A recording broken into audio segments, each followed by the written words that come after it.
Good evening, Dr. Phil here. Today we'll be discussing on minimum alveolar concentration of inhaled anesthetic agents.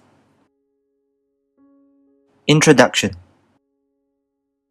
Inhaled volatile anesthetics, newly introduced between 1840 and 1960, underscored the need for methods to measure and compare anesthetic potencies and to determine adequacy of dosing. Kindly refer to the video discussing inhaled anesthetic agents for further details on their pharmacology. Assessment of depth of anesthesia were previously based on clinical observations. Examples of early methods used to assess depth of anesthesia includes via clinical signs such as movement. It is proposed that a patient who has purposeful movements might be conscious during general anesthesia. Counterarguments to that includes the patients may have no recall or memory formation during movements during general anesthesia. Movement responses under GA are chiefly mediated by spinal reflexes. Movement under anesthesia does not usually correlate with recollection after anesthesia. Absence of movement does not assure lack of awareness. Guido's classic science of anesthesia was described in patients pre-medicated with morphine and atropine and breathing ether in air, described in 1937, which divided stages of anesthesia into Stage 1, analgesia, where respiration is regular and small volume, pupils normal. Stage 2, excitement, where respiration becomes irregular, pupils dilated, and eyelash reflexes absent. Plain 1 anesthesia, where respiration is regular and large volume, pupils constricted, eyelid reflex absent, and conjunctival reflexes depressed. Pharyngeal and vomiting reflexes are depressed. During plain 2 anesthesia, respiration is regular and large volume, pupils are more dilated, corneal reflexes are depressed. During plain 3 anesthesia, respiration becomes regular, diaphragmatic, and small volume, pupils are more dilated, laryngeal reflexes are depressed. During plain 4 anesthesia, respiration is regular, diaphragmatic, and small volume, pupils are dilated, and carinal reflexes are depressed. Stage 4 is overdose. Patient is apneic, pupils are dilated maximally. Woodbridge concept of northria, which is introduced in 1957. Northria is a term intended to encompass mental and motor inactivity coupled with insensibility. Depth of anesthesia was assessed clinically according to changes in sensation, movement, reflexes, and mentation. Another early method to assess depth of anesthesia is by assessing the degree of sympathetic stimulation. Signs such as tachycardia, hypertension, diaphoresis, and lacrimation are assessed in the patient. The PRST scoring includes blood pressure, heart rate, sweating, and tear formation. However, this has been proven to have no evidence of benefit. As a conclusion, sympathetic signs are not reliable in detecting accidental awareness in general anesthesia. Sympathetic activation may occur in the presence of adequate anesthesia. Heart rate and blood pressure can be affected by hypovolemia, sepsis, beta blockade, antimuscarinic agents, or anesthetic agents. Sympathetic activation may be obtunded by neuraxial or regional anesthetic techniques. The isolated forearm technique is another early method of depth of anesthesia monitoring. This is simple, ingenious, and arguably the most effective. It is described originally by Tunstall in 1979. Firstly, the anesthetist agrees with the patient. The hand signals that they will use to convey awareness. An arterial tourniquet isolates the arm from drugs, such as muscle relaxants, which enter the systemic circulation. Anesthetic agents may prevent memory formation at doses lower than those needed for loss of consciousness and immobility. Around half of patients who responded appropriately to the agreed commands during IFT have any later recall of having done so. The downsides of isolated forearm technique includes a considerable degree of cooperation is necessary, and ischemic paralysis supervenes after 20 minutes of tourniquet inflation and prevents any further arm movement. These early methods of qualitative assessments varied with different anesthetics, thus limiting their clinical utility. Egger et al. Introduced the concept of minimum alveolar concentration, MAC, in 1965. MAC relates the concentration of partial pressure of inhaled anesthetics to a single clinical relevant endpoint of general anesthesia, immobility in response to a surgical stimulus. MAC remains the most commonly used measure of anesthetic potency for inhaled agents despite its limitations. MAC has withstood the test of time and has remained a routine metric of anesthetic depth almost 50 years since its description. Definition of MAC: MAC is the minimum alveolar concentration in volumes percent of an inhalational anesthetic agent at 1 atmosphere absolute, which prevents movement to a standard surgical stimulus, typically a 1 cm width and depth incision, in 50% of the population when breathed in oxygen in the absence of any other analgesic or anesthetic or depressant drugs. Synonyms of MAC includes EC50 for immobility, MAC movement, minimum alveolar partial pressure for 50% immobility, and median alveolar concentration for immobility. MAC can be estimated from the following equation: MAC times lambda equals 1.82 atmospheres, where lambda represents the olive oil to gas partition coefficient. This figure illustrates that the product of MAC and lambda is a constant for commonly used inhaled anesthetics. This is because volatile anesthetic potency varies directly with lipid solubility. The Meyer-Overton relationship holds true for commonly used inhaled anesthetic agents. As lipid solubility decreases, MAC increases, potency decreases, and onset of action becomes faster. The lower the MAC, the more potent the agent. With regards to the Meyer-Overton hypothesis, this hypothesis proposed that once a sufficient number of anesthetic molecules were dissolved in the lipid membranes of cells within the central nervous system, anesthesia would result by the mechanism of membrane disruption. Lipid layers of the cell membrane represented the main site of action of anesthetics. Membrane disruption refers to the hypothesis that disruption of the lipid bilayer affected the functions of membrane proteins and thus interrupting neuronal traffic. Potency of an anesthetic agent is related to its lipid solubility. Potency is described by the MAC of an agent, while lipid solubility is described by the oil-gas solubility coefficient. Counter-arguments for the Meyer-Overton hypothesis includes: rises in temperature disrupts lipid membranes without inducing a state of general anesthesia. Many compounds with high lipid solubility exert no anesthetic effect. In the Meyer-Overton graph of potency versus lipid solubility, the line does not pass directly through all the points. Thus, this is a line of best fit, and this relationship is not perfect. However, there remains a clear relationship between anesthetic potency and lipid solubility, which any theory of action of anesthetic agents must accommodate. Determination of MAC. Anesthesia is induced in a human volunteer with the inhaled agent of interest. The inhaled anesthetic is maintained at a pre-selected end-tidal anesthetic concentration for 15 minutes to allow equilibration of alveolar and arterial partial pressures. Afterwards, a standard noxious stimulus is applied to that volunteer, such as a forearm incision of 1 cm depth and width. The volunteer is observed for an apparently purposeful response, such as head or limb movement. Based on the observed response, these steady-state concentrations may be increased or decreased. Plotting the proportion or percentage of patients not moving on the y-axis against anesthetic concentrations on the x-axis creates a dose-response curve. This dose-response curve is steep. This reflects that there is relatively little variability in the concentration of inhaled anesthetic agent required to prevent movement to a noxious stimulus between subjects. However, a large proportion of patients could start moving in response to noxious stimulation when relatively small decrements in anesthetic concentration occurs just below the MAC. MAC is a single point on this curve.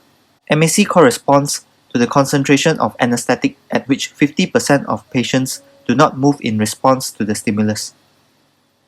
Standard deviation of MAC is generally 10%. 1.2 MAC, i.e. MAC plus 2 standard deviation, should produce immobility to stimulation in 95% of patients. Patients could start moving in response to noxious stimulation quicker for more insoluble volatile anesthetics such as desflurane if they were discontinued, such as the vaporizer is turned off and the practitioner forgets to restart the anesthetic delivery, or if the vaporizer becomes empty but is unnoticed, or if the practitioner intentionally turns off the vaporizer before reversing neuromuscular blockade. There is wider inter-patient percentage variability in the concentration of propofol required to prevent movement in response to a noxious stimulus compared with inhalational anesthesia. Thus, practitioners can better predict the concentration at which the majority of patients are highly unlikely to move in response to noxious stimuli during volatile-based anesthesia compared with propofol-based intravenous anesthesia. Neurobiology of MAC. Studies suggest that immobility measured by MAC is mediated by the action of inhaled anesthetics on the spinal cord. Study shows that there is a lack of an obvious association between cortical electrical activity measured by EEG-based monitoring and immobility to noxious stimuli. It is thus postulated that inhaled anesthetics might suppress movement by actions at sites other than the cortex alone. Several animal studies showed that MAC increased threefold when the perfusion of the spinal cord and the brain were separated and the anesthetic agent was delivered preferentially to the brain rather than the spinal cord.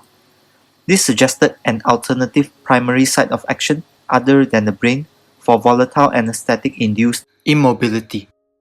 Rats that have the connection between their spinal cord and their brain severed, such as by precollicular decerebration and spinal cord transection at the thoracic level, do not show any alterations in MAC compared to rats with intact spinal cord to brain connections. The lack of movement in these rats was produced by inhaled anesthetic concentrations similar to controls. This suggests that the primary site of action is the spinal cord. Animal and human studies have found that volatile anesthetics depress spinal motor neuron excitability. Current evidence suggests that anesthetics suppress both sensory processing of noxious stimuli and motor neuron reflex responses to prevent movement. Actions of inhalational anesthetic agents at subcortical and cortical brain regions mediate amnesia and hypnosis. Inhaled anesthetics produce hypnosis by suppressing both arousal and subjective experience.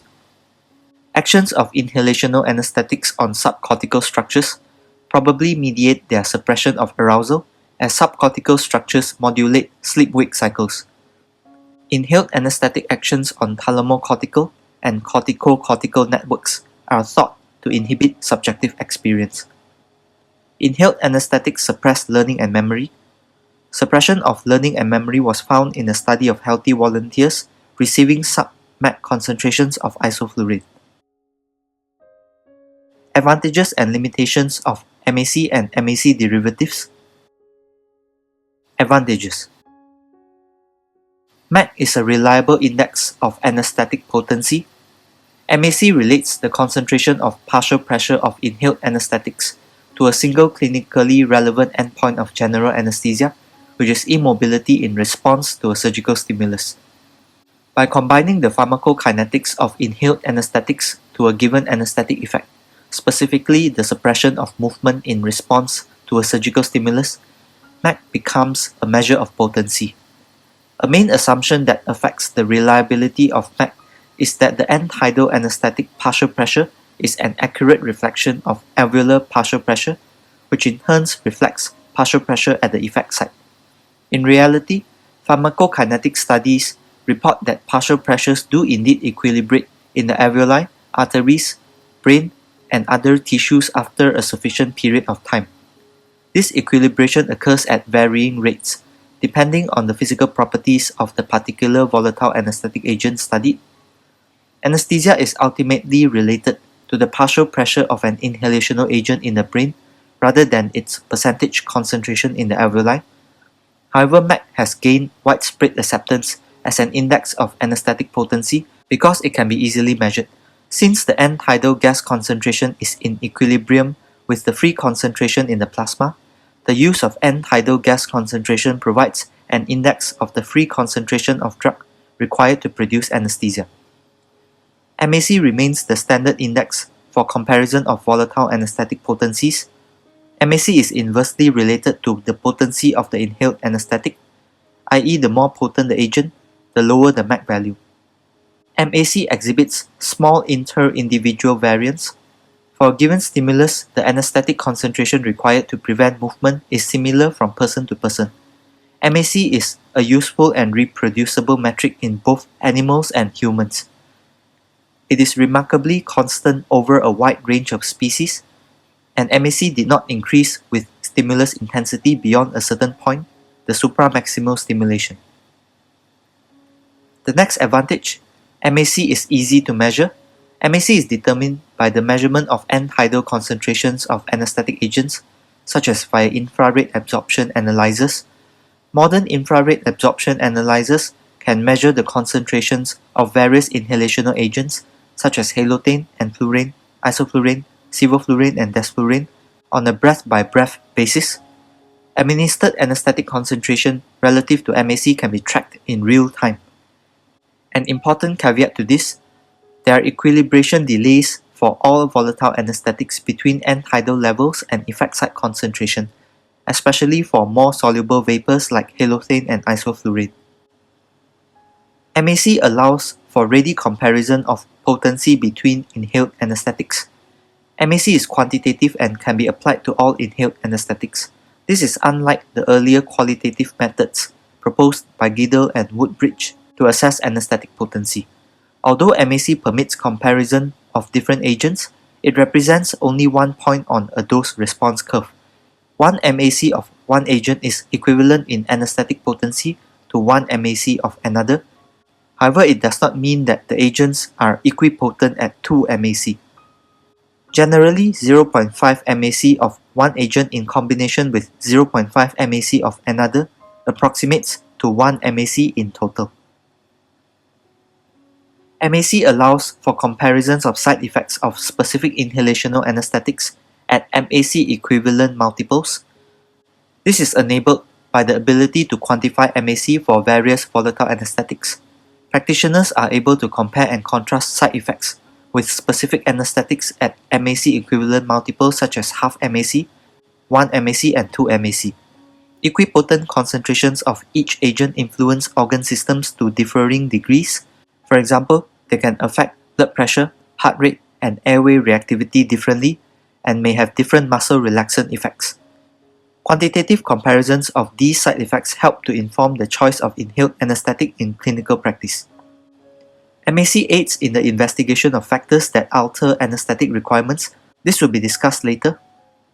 MAC also aids in the investigation of the mechanism of actions of inhaled anesthetics. Disadvantages of MAC. MAC is not a reliable indicator of hypnosis or unconsciousness. There is a distinction between responsiveness and consciousness. Anesthetic concentrations that suppress goal-directed motor response to verbal stimuli do not necessarily produce unconsciousness. A recent review of studies using the isolated forearm technique, a method which spares one hand from the effects of neuromuscular blockers, reported that a median of 37% of patients demonstrated goal-directed responsiveness to verbal stimulation during general anesthesia. Spontaneous movement of the spared hand was rare, if not absent, in these patients, including those who reported pain.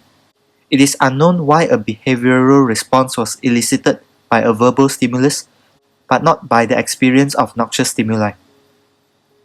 Data that dissociate responsiveness and consciousness suggested that MAC, a measure of responsiveness, may not necessarily be informative regarding the state of consciousness. MAC awake is also unreliable due to the behavioral component of the response. This will be discussed in the MAC derivatives section. However, MAC is still considered a very good pragmatic endpoint. It gives the anesthetist reasonable confidence that the patient is likely to be unconscious because loss of motor responsiveness occur at a higher dose than loss of consciousness. Next, MAC is not directly applicable to the administration of total intravenous anesthesia. Parenteral anesthetics such as barbiturates, neurosteroids, and propofol cannot be assigned a MAC value. Thus, it is difficult to compare the potency of parenteral versus volatile anesthetics. A MAC equivalent has been estimated for several parenteral anesthetics. This is the free concentration of the parenteral anesthetic in the plasma required to prevent response to a noxious stimulus in 50% of subjects. The interpretation of MAC is complicated when other drugs are used concomitantly with inhaled anesthetics. Multimodal or balanced anesthetic techniques, such as potent inhaled agent plus neuromuscular blocking drug plus opioid analgesic plus intravenous hypnotic agent, are commonly used. The utility of MAC as a pure measure of anesthetic effect is markedly curtailed when multimodal anesthetic techniques are employed. Drugs such as opioids and neuromuscular blockers tend to decrease MAC, however they may not affect MAC awake or MAC amnesia in a parallel manner. When neuromuscular blockers are used to produce paralysis, the concentration of inhaled anesthetic required to suppress movement becomes indeterminate. The next limitation of MAC is the endpoint of a MAC determination is quantal. A subject is either classified as anesthetized or unanesthetized. A subject cannot be classified as partially anesthetized. It is thus very difficult to compare MAC measurements to concentration response curves obtained in vitro, as MAC has a quantal nature. In the concentration response curve, the graded response of a single preparation is measured as a function of anesthetic concentration. MAC is obtained from ascertaining the average response of a whole population of subjects, rather than the response of a single subject. Different individuals may have different sensitivities to anesthetics. Individual anesthetic requirements may vary from case to case and be different from that expected from the whole population. MAC is highly dependent on the anesthetic endpoint used to define it. Each behavioral component of the anesthetic state will likely have a different MAC value. This will be discussed in the MAC derivative section. MAC and clinical outcomes. Across a wide spectrum of risk levels, MAC-based protocols may be useful in preventing intraoperative awareness with explicit recall, AWR. With regards to MAC-based protocols versus processed EEG, no authoritative body has yet endorsed the routine use of processed EEG, as studies has shown no difference between the incidence of awareness during general anesthesia in subjects monitored with BIS and with those managed according to a MAC-based protocol. Several large randomized control trials have compared protocols based on MAC and bispectral index values in the prevention of AWR. For example, the Michigan Awareness Control Study, which is a randomized comparative effectiveness trial conducted in more than 21,000 patients. This study was not able to detect a difference between MAC and BIS-guided protocols. The Be Aware randomized control trial, which recruited 2,463 patients, reported that BIS-guided anesthesia reduced the risk of awareness in at-risk adult surgical patients undergoing relaxant general anesthesia by 82%. Be Unaware study, which involved 2,000 patients, was not able to reproduce the results of previous studies that reported a lower incidence of anesthesia awareness with BIS monitoring. Be Unaware study showed no difference between the incidence of awareness during general anesthesia in subjects monitored with BIS and with those managed according to a MAC-based protocol. The author's conclusion was unequivocal. Our findings do not support routine BIS monitoring as part of standard practice. The BAC recall trial, which involved 6,041 patients, compared BIS of 40 to 60 to age-adjusted MAC values of 0.7 to 1.3 and found no difference in the incidence of awareness during general anesthesia. The American Society of Anesthesiologists published advisory states that brain monitoring cannot be considered obligatory to prevent awareness with recall or reduce anesthetic consumption for general anesthesia based predominantly on a potent inhaled agent. As different individuals may have different sensitivities to anesthetics, a protocol that integrates standard monitoring, end-tidal anesthetic concentration, and electroencephalographic data to increase vigilance and to alert practitioners to possible awareness with recall is appealing. such as that proposed by Evidan in 2013. If the patient is undergoing general anesthesia, first determine whether the patient is at high risk for AWR. If the patient is from the high risk group, determine if potent volatile anesthetic agent is the primary anesthetic. If it is not, set the BIS alarm, as Be Aware study shows BIS protocol prevents AWR compared to routine care in high risk patients, and more than 40% of patients in Be Aware had TIVA. If potent volatile anesthetic agent is the primary anesthetic for high-risk groups, set the ETAC alarm, as Be Unaware and Back Recall study shows BIS protocol is not superior to ETAC protocol in high-risk patients. If the patient is from the general population and not high-risk group, determine if potent volatile anesthetic is the primary anesthetic. If not, set the BIS alarm, as MAC study shows that BIS protocol prevents definite or possible AWR compared to routine care. TIVA trial shows BIS protocol prevents AWR compared to routine care. If the patient is from a general population and potent volatile agent is used as the primary anesthetic, set the ETAC alarm, as MAC study detects no difference between protocol based on BIS or anesthetic concentration in an unselected population. Mortality after non-cardiac surgery has been associated with the triple low state. The triple low state is a combination of low mean arterial blood pressure of less than 75 mmHg, low bispectral index of less than 45, and low minimum alveolar concentration of volatile anesthesia of less than 0.7. The occurrence of the triple low state was a significant predictor of perioperative mortality, indicating anesthetic hypersensitivity. Mortality after non-cardiac surgery has not been associated with the duration of the triple low state. In a review of over 16,000 patients by Miklos et al.